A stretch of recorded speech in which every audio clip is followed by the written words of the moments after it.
I wanted to come on here and talk about this story that for the sports world, and even this can be taken beyond just sports, has literally rattled a lot of people's cages. And that is the firing of Miami Dolphins head coach Brian Flores. Let me just say this. This was definitely in my strong opinion, racist move in more ways than one. In case y'all did not know, the NFL only had until this firing 2 black head coaches. 2. In an organization that has many NFL teams in it, they only had 2 black head coaches. That's Brian Flores and, of course, Mike Tomlin. And you know, Mike Tomlin is the head coach for the Pittsburgh Steelers, and he's probably one of the most recognizable coaches in the NFL and has been in that position for many, many years.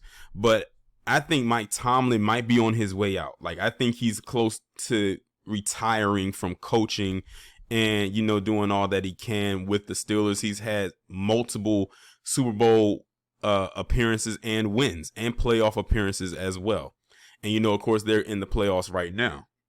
So, I think Mike Tomlin might be on his way out. I kept saying that if they ever did a biopic on Mike Tomlin, they need to get Omar Epps to play him, because I believe that Omar Epps literally, physically wise, looks just like Mike Tomlin, and I think he would be able to carry that role. Like, that would be perfect for him. But if y'all remember, and I tried to find it because if I could, I would pin it into the comment section. I did a video talking about how black people are handled or dealt with when it comes to the NFL, and usually how they'll never get beyond the coaching level. Like, coaching is like the highest point that you will see for an NFL, for a black person when it comes to the NFL. You will rarely ever see a black owner, and I mean an owner that owns the entire team, like your Bob Krafts or your Jerry Joneses. We have yet to see that. We have yet to see an NFL commissioner who was black. That's why I say when it comes to the coaching, they literally stop them or have them plateau at the coaching level. And that's it. And I did a video about it, but I could not find it. But if I do manage to find it, I will definitely pin it so you can actually see, because it was a real good breakdown of how it is. They'll have a bunch of black players.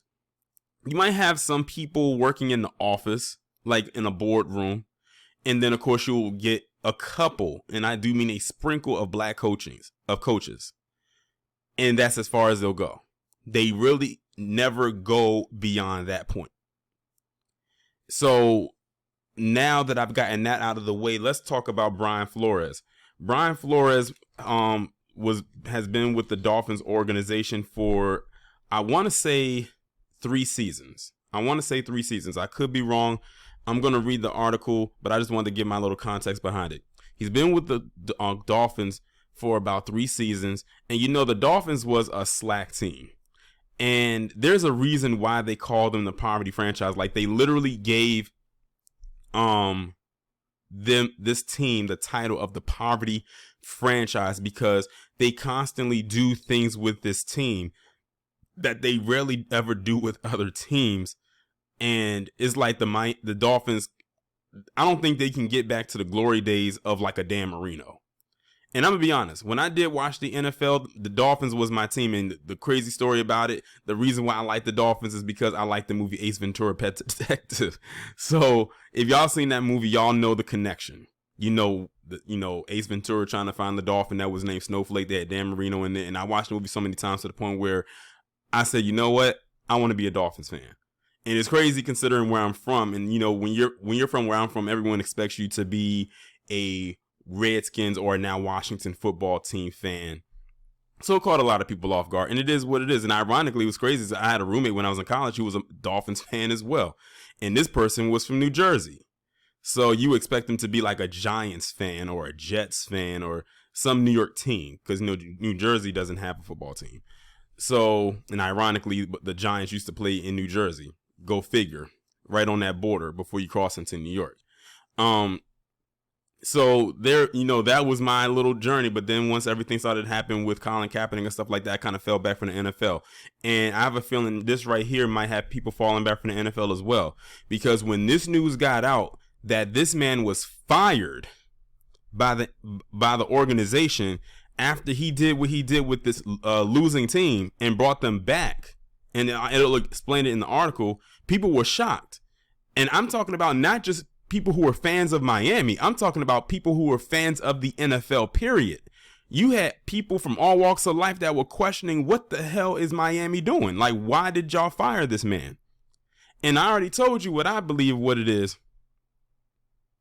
Like, you have this man who brought a losing team back to a winning record, that if they had a little bit, they would have able to pull, if they were able to pull this out, if he was able to pull this out a little bit faster, this team would have been like the sweetheart of the playoffs, because to come back and win the last 8 of your 9 games, that is incredible.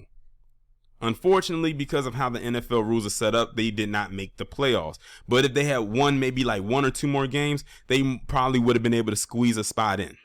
That's incredible to do that. Like, they went from a losing season to having a winning season, even though they did not get into the playoffs. And it is what it is. And you fire this man after saying or claiming that you were going to, keep this man's job, and then come back out like the next day and say, oh, you're fired. People are, and rightfully so, very, very pissed about this.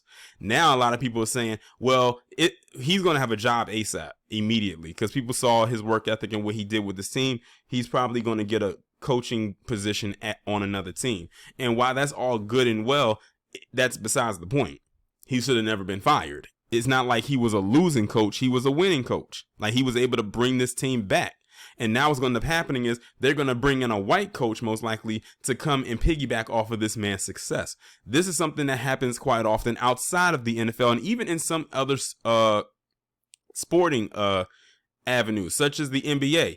If you remember, Steve Kerr, the only reason he was able to have a winning team with the Golden State Warriors is because the coach before him, who was black, and I forgot, I think was it Doc Rivers? Someone can correct me if I'm wrong. I think it was Doc Rivers who brought that team out from obscurity. And then Steve Kerr came in, and now Steve Kerr has a winning team. I mean, but thank you, Doc Rivers. They do that all the time. Just like I was doing the story about the black farmers down in the South who did all the work and all the labor, but now they want to bring in white South Africans to come and replace them after the hard labor has been done. They do that all the time. He did the hard labor. Brian Flores did the hard labor with this team to bring them back. And now they're going to replace him with a mediocre white coach. 9 times out of 10.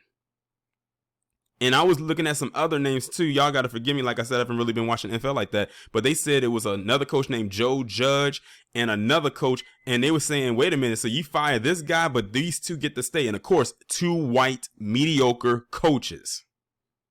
See, their mediocrity is played up as if it's superior. And when we are in superior positions, or are in a place of position when we're winning in superiority, they have to play it down as if it's mediocre. They do this all the time. But I had to get that out there, and now I'm going to go ahead and read this article that's coming from NFL.com, posted January 10th, 2022. It says, it is rare that an NFL coach firing comes completely out of the blue, but the Miami Dolphins made a surprising move on Monday morning. Brian Flores, who won 10 games last season and rallied the Dolphins from a 1-7 start in his 3rd season to get them into the playoff contention, was fired by the team. Now listen to that. Won 10 games last season, and they said they started off with 1-7. And to come, that is incredible. That's quite a comeback. And I believe, if I'm not mistaken, and they might mention in the article, they may not, but I'm going to mention it now.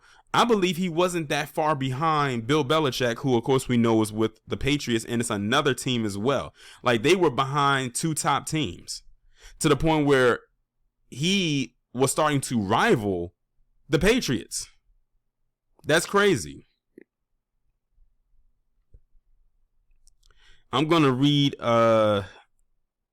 I'm not even going to read their statement. I don't really care about what their statement says. It's some BS. Although Flores was lauded for the work he did for most of his 3 seasons, the Dolphins decided to move on. There will be a lot of speculation about what comes next, especially with owner Stephen Ross' ties to the University of Michigan. Ross is a major donor to Michigan, and there have been reports that Jim Harbaugh is interested in coming back to the NFL. It will be easy for people to make the connection. Jeff Darlington of ESPN said the Dolphins are not targeting Harbaugh. That won't stop people from wondering. Flores' first season ended with a 5-11 record, but it's not like he had a great roster to work with. Now listen to that. This guy was able to do what he did with this current season with a subpar team. He did not have a super team behind him. He had a subpar team and was able to do this.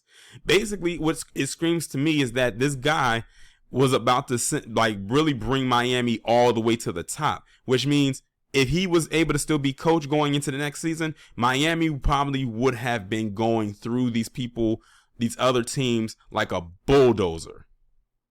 Because that's the thing, you have to build a team, especially if the team hasn't won in so long. You have to build them up, and clearly he was doing his job. So they can't fire him and say he was a bad coach. Like, that's not a good excuse. We know what it is. We know they're not going to say it, but we know what the deal is. Miami went 10-6 in his second season, missing a chance to make the playoffs when it lost in the season finale. Flores' third season started poorly, but the Dolphins went from 1-7 to 8-7. They were the first team to have a 7-game winning streak and a 7-game losing streak in the same season. While you can't take Flores off the hook for the bad start, rallying the team once it started to get healthy was impressive. The Dolphins were eliminated from the playoffs with a loss in Week 17, but finished the season strong by beating the Patriots 33-24 on Sunday when New England was still alive in the AFC East race. Flores probably deserved better. He was one of the rare Bill Belichick assistants who seemed to be on the right path as a head coach. Whatever Ross was referring to with the key dynamics of the Dolphins not functioning at the level he wanted, it cost Flores his job. That seems to indicate there is a power struggle with general manager Chris Greer, who was not fired. Well, if you know that there's a problem with the GM, why didn't you fire him? Oh, you know what? That's a rhetorical question. It doesn't require an answer. Firing Flores could also change the Dolphins' trade interest in Houston Texans quarterback Deshaun Watson, according to Yahoo Sports' Charles Robinson. See, there's a lot of moving parts. Now, you know, with Deshaun Watson, there was a lot of issues going on with him outside of the NFL. I talked about quite a bit last year. I kind of stopped talking about it, but there was a lot of stuff going on with that. So there's other things going on. Basically, anything that could have helped Brian Flores win and catch a lot of these dubs, they made sure to snatch away from him. And the best way they knew how was to remove him from the Dolphins organization as the head coach. Talk about some grimy shit. No matter the circumstances, firing Flores was a surprise after a 10-6 and 9-8 seasons. It's not like the bar had been that high for the Dolphins. Flores shouldn't be without a job for long. He should be a top candidate for any team with an opening. Flores is out with the Dolphins. Let the Harbaugh speculation begin. And that was the article right there. That's messed up that they did this to this man, but I'm sure that any NFL team that needs a head coach is going to pick him up. But like I said, there's only 2 black coaches right now, and that's him and Mike Tomlin. And basically, they have Mike Tomlin be like the token of the NFL as far as head coaching staffs go. But like I said, if Mike Tomlin leaves, and like I said, he could retire any day now, then they're going to have their lily white head coaching staff as usual. They figure, oh, well, we have more black players, and you know that there's our diversity. There, you know, there's our mixed bag. That's not the point. Like I said, there's a lot of moving parts with this thing right here. And it's really messed up that they did this to this guy. But like I said, people who watch sports, even those who may not be big football fans, even saw that this was a problem and knew that this was messed up. People who aren't even fans of the Dolphins are speaking out against this and calling it what it is. Because we know what it is. They just don't want to say it. But we over here who are intelligent know exactly what this is all about. They don't have to say it. We'll say it for him. And I hope that and I hate to say it, but I hope that the Miami organization takes a huge nosedive after this for this move right here. Intentional would be the best bet. Okay, I had to come back on here and add a couple of things in here that I didn't know before when I was recording the video, but was brought to my attention when I went and looked on to my Twitter timeline and people was giving me some additional information concerning not only Brian Flores, but also Chris Grier. If y'all don't know who Chris Grier is, I mentioned him in the first part of this video, in the first 15 minutes or so, where I was talking about the GM. This is Chris Grier. Yes, he is a black man. I was incorrect. I'm thinking that he was a PC man, considering, you know, when it comes to positions, but I did say that there is very rare, or you'll have a sprinkle of melanin, well, who are black anyway, in those boardroom or in them board positions such as a GM. But this is the guy right here who was, or who is, the one who ended up firing Brian Flores. And some people were questioning, well, you're the GM.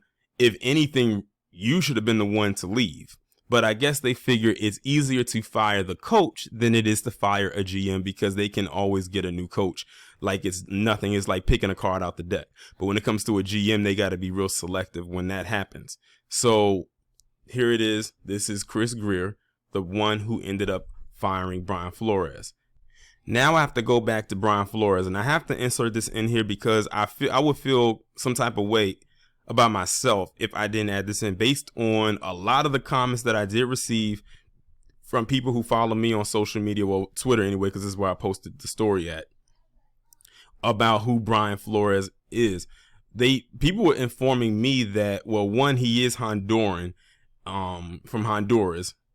And I kind of figured that because that last name Flores, like, I don't know many straight up and down black people, like from born in America, that have that last name. So I kind of figured that he definitely was an FBA for sure. So nationality wise, he is from Honduras. Ethnicity wise, we clearly can tell that this is a black man, whether he claims to be black or not. Or let's put it this way. He's heavily melanated. No one would mistake him as anything else until they hear him speak. Or maybe, I don't know if he has an accent or not. I never heard the guy speak. But people were informing me that when Colin Kaepernick was doing the kneeling thing back in 2016, it's crazy to believe how much time has passed since then, that he had some choice words about that, like he wasn't in agreement with it. Something also pertaining to when they brought Jay-Z in to try to do their little nigga trinket type of deal, that he was for that, and he played Jay-Z's music in the locker room. So basically, to me, it sounds like Brian Flores, while what happened to him and getting fired, especially after what he did in the turnaround with the team and which he was trying to do, it sounds also to me like he was doing some soft shoeing himself. And I have to call that out, because, you know, maybe this could be karma. Maybe this is karma coming his way, because you got to understand that, granted, you'll have a lot of people that will look like you. Like Brian Flores has the same skin tone as me. He has the same skin tone as me, but you know what they say, all skin folk ain't kinfolk. That's like one of the best black proverbs that you will ever hear in your life, if you've never heard it before. So with that being said, on one hand, I feel bad because when it comes to black coaches, there is little room for error, opposed to their PC counterparts, where they can make as many mistakes as they want and be all mediocre as they want to be and still get a pass and still get more chances. But on the other hand, knowing this additional information, I would say that this is definitely karma. However, I will also say, like I did before, based on how people are like really riding for this guy and how people really like and respect him, he's not going to have trouble finding another job.